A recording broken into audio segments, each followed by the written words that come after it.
Dahil lagi kong nakikita ang Jiggly Japanese cheesecake na ito, kaya naman nagsubok tayo at nakaka-amaze kasi ang texture niya parang kang kumakain ng marshmallow. Para siyang chiffon cake pero mas light doon. And then yung lasa guys, yung pagka-cheesecake niya ay panalong panalo.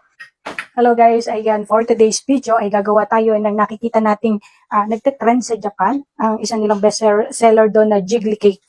So ang gagawin natin guys dito, pagsamasamahin nyo lang yung cream cheese, and then yung ating butter or refrigerated margarine ay okay lang. Yan, yung butter. Pagsamasamahin nyo lang guys. Okay? And then yung ating fresh milk. So lulusawin lang natin yung butter, cream cheese. Iki-cream lang natin to. Lusawin lang natin hanggang mawala na yung mga lumps or yung mga buo. Ayan. So kapag ganito na siya kasmooth ay okay na to. Ayan. So salin natin dito guys.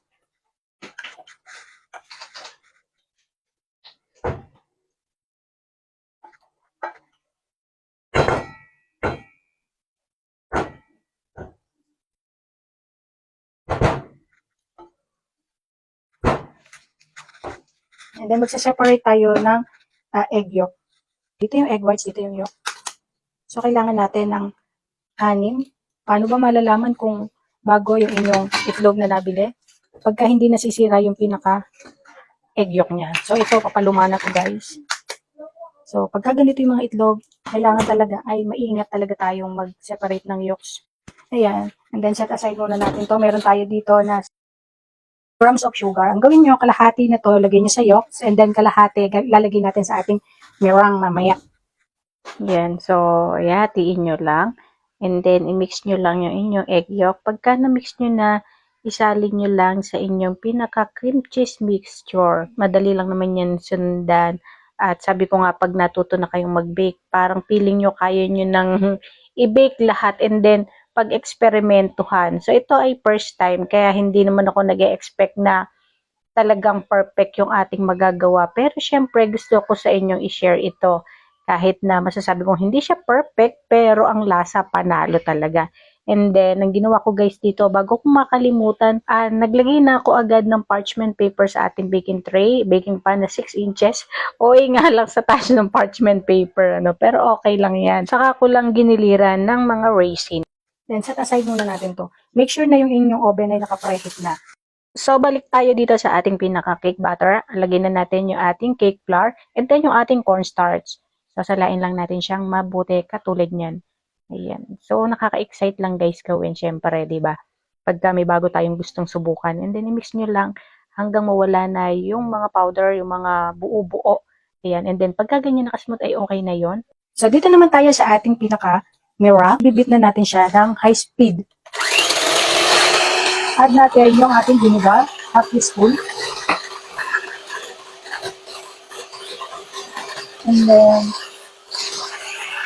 And then gradual natin add yung ating sugar.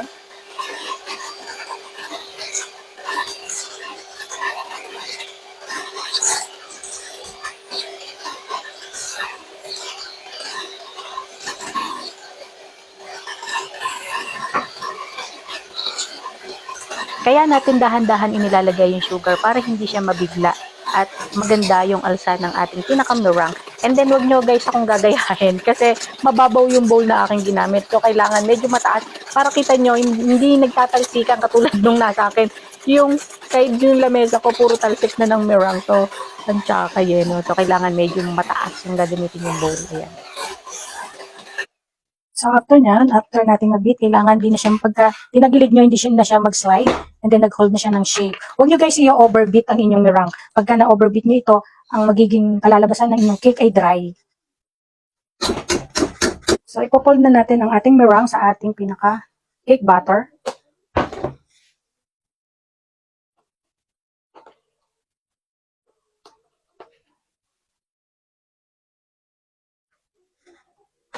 Konti-konti lang. Hatiin nyo sa 3 guys.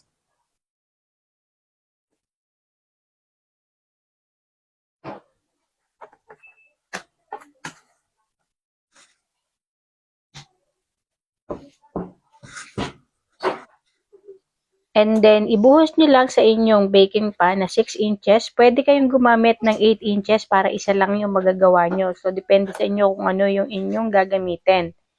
Ayan. And then, yung sa consistency niya, guys, ganyan lang talaga. Malabnaw po talaga siya. Unlike siya sa mga chiffon cake na thick siya, ito guys ay ganyan lang, runny siya. Ayan. And then, ang kainahaman dito, nagustuhan ko dito, dun sa ingredients niya, wala siyang oil. Ayan. So, after nun, guys, ang gawin nyo ay sinupin nyo lang and then itaktak nyo para walang Ganyan air. lang dito. Oh, hindi pang di magkasya. Saka natin guys, lalagyan ng hot water.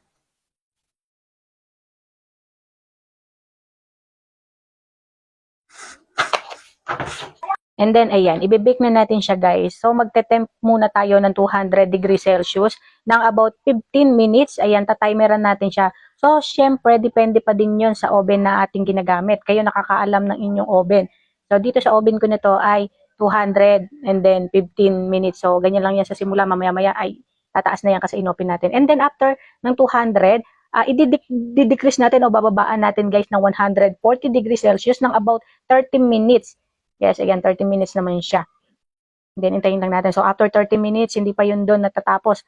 Pagka pinatay natin yung ating oven, ay 30 minutes pa din siyang nasa loob ng oven na wala nang sindi. And then, ire-rest lang natin doon ng 30 minutes pa. Ayan, so tinimeran ulit natin siya. And then, after 30 minutes, ayan na siya, guys. So, hindi lang ako natuwa sa ibabaw ng ating cake kasi ina-expect ko smooth siya, pero dito nag-crack. Siguro masyadong mataas yung init ng aking oven. So, sabi ko nga sa inyo, ang pagbe-bake natin ay nakadepende yon sa ginagamit nating oven. Oh, jiggly na talaga siya. Kita niyo naman guys. Lambot guys, so. Jiggly talaga siya. Oh. Ayan siya guys, oh. Kita niyo ba? So, ikakat natin siya.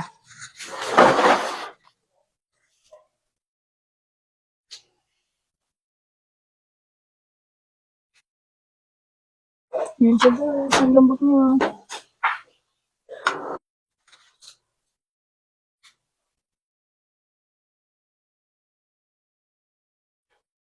So, ayan guys. Kita niyo naman. Napaka-nice.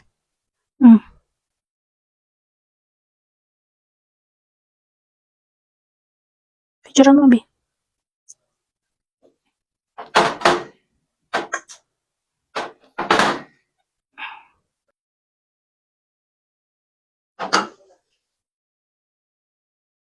And then, ito yung ating na-slice kanina. Kita nyo naman kung gaano siya kalambot. At yung lasa niya, guys, parang talagang kumakain ng marshmallow sa sobrang lambot niya. Kita nyo? Yan.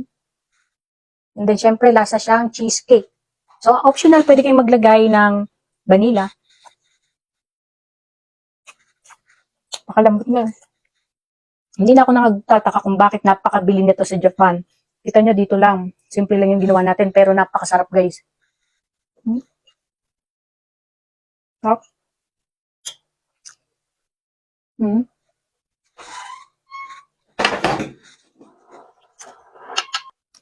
Napakasarap, guys, na to. Tingnan nyo naman, oh. Sobrang lambot. Yung texture niya. Napaka-pino. Para siyang pancake, pero yung lasa niya, lasa siyang cheesecake na chiffon. Ayan, parang ganun. Basta sama-sama na siya, guys. Siya yung tagal. Sarap.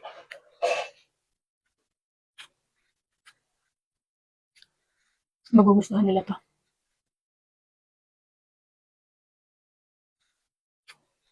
Melt in your mouth.